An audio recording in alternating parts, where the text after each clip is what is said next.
Nah, terus ning di panggonan kanggo ngajar kuwi anak-anak tahu pesanggrahan, cukup sanggrahan. Lho, Pak Lurah iki wargane dorate cukup sanggrahan kuwi ning dhuwur nggih, sing ana sedange, sing ana linggane kuwi cukup sanggrahan. Sanggrahan kuwi panggonan utawa penginapan para Resi Brahmana zaman era Majapahit. Jadi pada tahun 1351, saya ya, langsung kuwi dadi kerajaan sakjroning Majapahit. Rajane seorang wanita yang cantik kayak duwe iki mau. Lalu jenenge Dewi Kidul utawa Dewi Tendu Dewi bergelar Brelasem. Nah, para raja dan bangsawan itu sering mendapatkan bimbingan di Nusantara, dibimbing masalah keilmuan pemerintahan, dibimbing masalah aksara dan sastra bahasa tulis, ya, dibimbing tentang ibadah-ibadah zaman. Saya curahkan kepada Nabi Muhammad Rasulullah SAW, di mana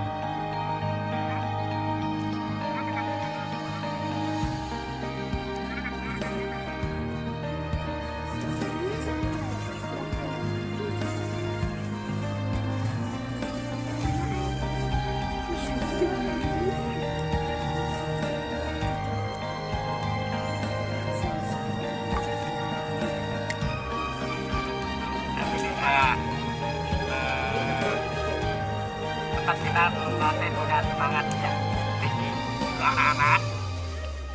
Sekedar menjelaskan ini adalah Eyang Damar. Kajar dulu terbagi 3 wilayah, yaitu sini itu namanya Murmati ya, Karang Murmati. Terus nanti yang berikutnya kita ke Mbah Pono atau Dukuhan Pesanggrahan. Terus yang ketiga nanti di RT 1 yaitu Mbah Ngadi. Nah, Eyang Damar ini salah satu adalah 3 bersaudara yang dulu pada waktu masanya Eyang Damar ini memberi petuah dan pencerahan sesuai dengan namanya, yaitu Damar. Damar adalah pepadang yang dalam filosofinya pepadang itu adalah memberi arahan kepada setiap warga dan kepada desa itu untuk menuju kebaikan. Salah satunya Eyang Damar, terus nanti Mbah Pono, terus nanti Mbah Ngadi. Tidak lain dan tidak bukan hanya untuk mengajarkan tentang kebaikan.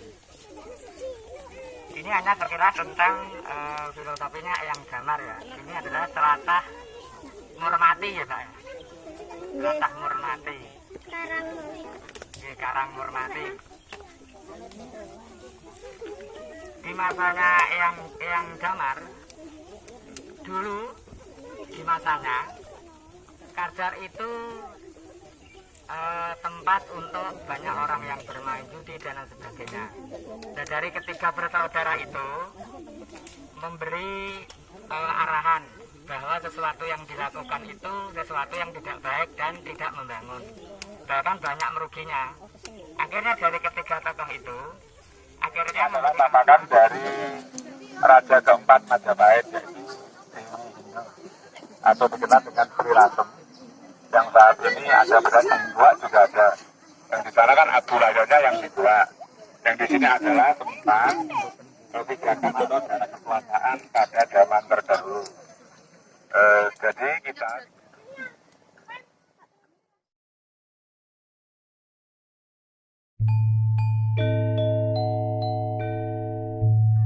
Batu Korsi ini adalah bukti nyata bahwa orang-orang prasejarah dulu untuk berdiam di rumah, untuk santai dia bisa membuat korsi. Jadi otomatis untuk penemuan orang-orang modern itu juga meniru orang-orang terdahulu, ya kan? Ya enggak? Jadi namanya apa? Batu Korsi adalah salah satu peninggalan dari orang-orang prasejarah.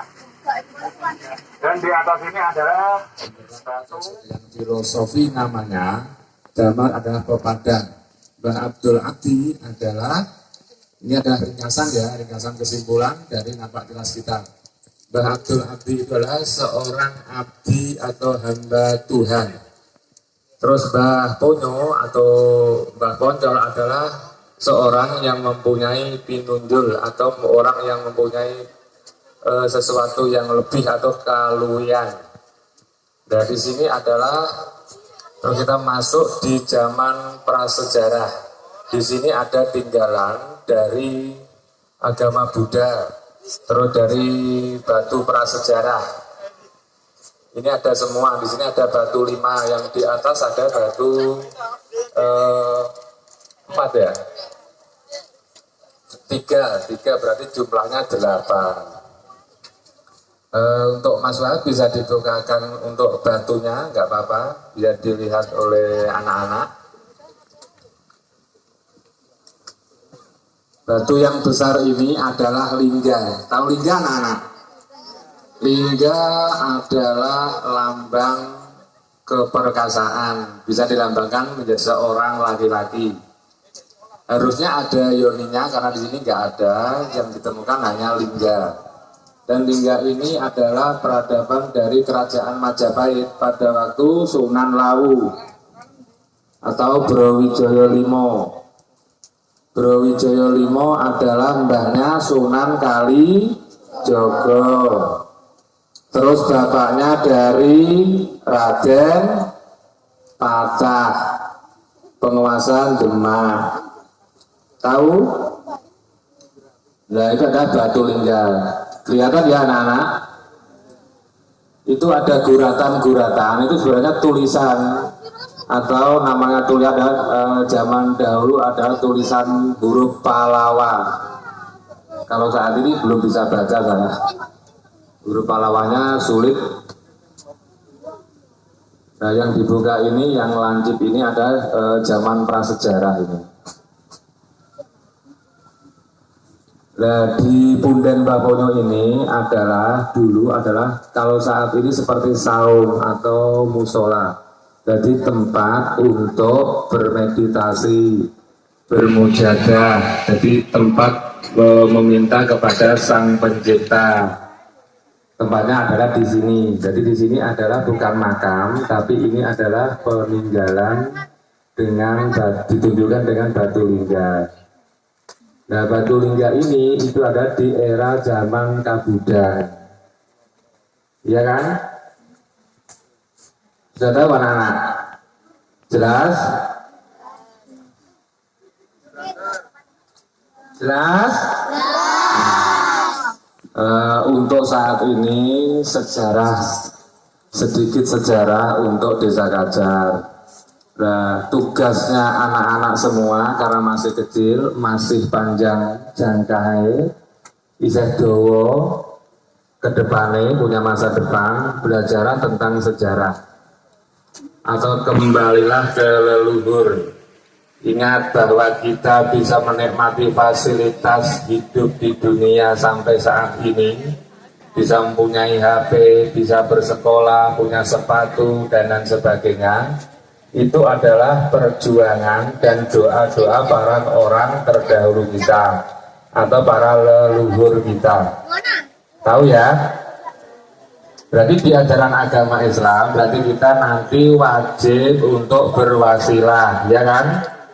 Atau kirim Fatihah, boleh nggak? Boleh. Sementara itu dulu ya yang saya ceritakan tentang sedikit sejarah Desa Kajar ya.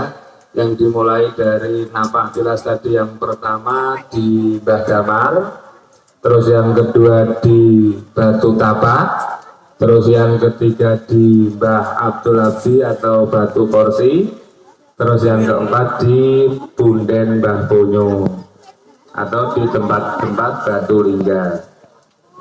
Sementara itu dulu ya anak-anak. Acara selanjutnya berarti istirahat ya. Ya, saya tutup ya. Sekian, wabillahi wa taufiq hidayah. Wassalamualaikum warahmatullahi wabarakatuh. Waalaikumsalam warahmatullahi wabarakatuh.